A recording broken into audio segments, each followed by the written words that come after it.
tidak perlu kita centang. Tidak perlu kita centang juga ini pilihannya opsional, jadi bisa kita centang, bisa kita tidak centang. Lalu ada common module setting, bisa kita sembunyikan dari siswa atau kita bisa tunjukkan. Ada ID number, di sini saya akan mencoba menambahkan ID number, yaitu 1905 misalkan. Lalu ada restricted access seperti tadi, ini tidak perlu kita isi. Lalu ada activity completion. Di sini ada 3 pilihan, ada do not indicate activity completion, atau student can manually mark the activity as complete, atau show activity as complete when conditions are met. Jadi kita pilih student saja, student can manually mark the activity as complete. Di sini ada require view, student must view this activity completed. Jadi ini kita centang jika siswa ini harus melihat dari file PDF ini supaya bisa dihitung selesai. Ini tidak bisa kita enable atau bisa dimatikan saja, tidak perlu. Lalu ada teks seperti tadi, misalkan kita tulis saja e-book kimia. Ini. Lalu ada competencies. Di sini tidak ada pilihannya karena belum ada. Dan open activity completion bisa kita attach evidence, atau send for review, atau complete the competency. Kita bikin do nothing saja. Lalu jika sudah merasa puas dengan pilihan yang sudah kita isi atau sudah kita pilih, bisa save and display. Maka ada tampilan seperti ini. Jika kita kembali ke kursus kimia, maka dia ada activity baru seperti ini. E-book kimia. Jika diklik, maka dia akan menuju seperti ini. Kita kembali lagi. Setelah itu, saya akan mencoba menambahkan aktivitas seperti ujian atau kuis dengan cara memilih aktivitas tadi, memilih add an activity or resource. Setelah itu, kita pilih kuis seperti ini, lalu kita add. Di sini, ini merupakan tampilan untuk menambahkan kuis.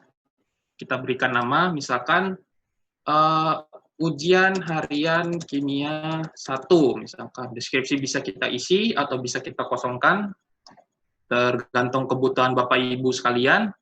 Di sini saya kosongkan saja. Lalu ada timing. Timing ini menunjukkan kapan kuis ini bisa dikerjakan dan kapan kuis ini ditutup.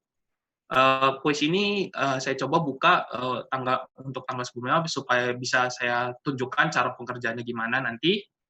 Berarti tanggal 5 Juni 2020 jam 11.13, ini jam sekarang. Lalu kuisnya akan ditutup, misalkan saya pilih tanggal 10 Juni 2020 jam 11.13 juga. Lalu ada time limit. Time limit ini maksudnya waktu pengerjaannya berapa lama? 2 jam kah atau 1 jam? Kita enable saja. Lalu di sini saya pilih second supaya bisa cepat menunjukkannya. Saya bikin 120 detik atau 2 menit. Setelah itu kita pilih when time expired. Kalau waktunya sudah habis, apa yang dilakukan? Di sini ada beberapa pilihan. Open attempts are submitted automatically. There is a grace period when open attempts can be submitted, but no more question answered.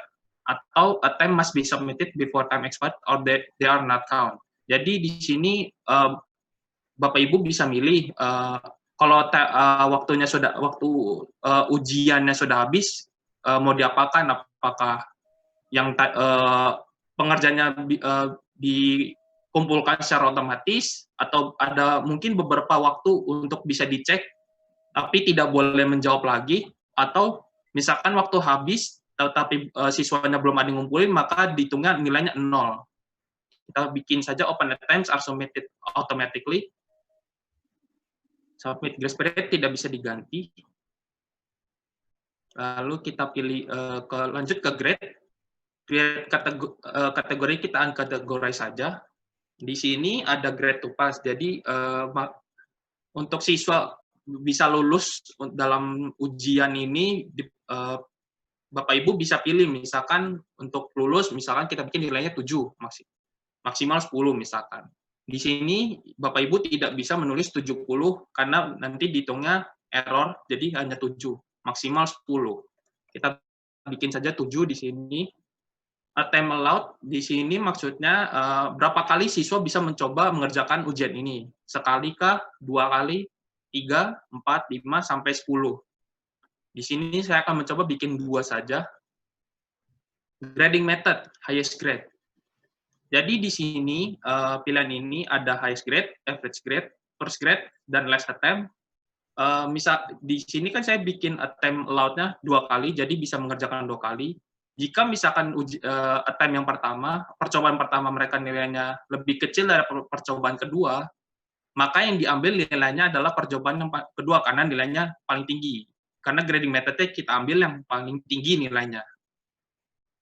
Atau misalkan walaupun 2 kali, misalkan attempt kedua lebih besar, tapi karena kita milih grading method per attempt, maka yang diambil adalah percobaan pertama yang nilainya paling kecil.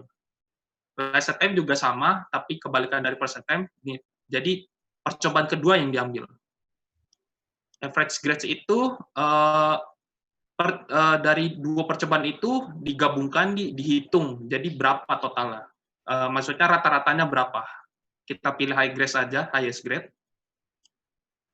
Lalu ada layout. Jadi setiap pertanyaan itu mau dibikin seperti apa? Setiap pertanyaan satu pertanyaan satu page itu, satu halaman itu bisa semua soal, atau satu halaman itu 2 soal, satu halaman 3 soal, dan seterusnya. Bisa sampai satu halaman 50 soal. Kita bikin satu halaman setiap semua soal. Lalu ada question behavior. Bisa kita shuffle pertanyaannya. Jadi misalkan di siswa 1, nomor 1 itu di nomor 5 untuk siswa 2. Seperti itu. Bisa kita pilih yes atau no. Lalu ada review option. Di sini ada beberapa pilihan. Pertama ada immediately after the attempt. Jadi ada the attempt, whether correct, ada mark, ada specific feedback, general feedback, right answer, sama overall feedback. Oh, yang pertama ini ada during attempt. Jadi pas mereka mencoba pertama kali itu ada pilihan apa di sini. Juga dengan 4 pilihan ini, ketika kuisnya masih buka, itu ada apa saja yang bisa dilihat. Dan kalau kuisnya ujiannya sudah ditutup, apa juga yang bisa dilihat di sini. Ada appearance juga.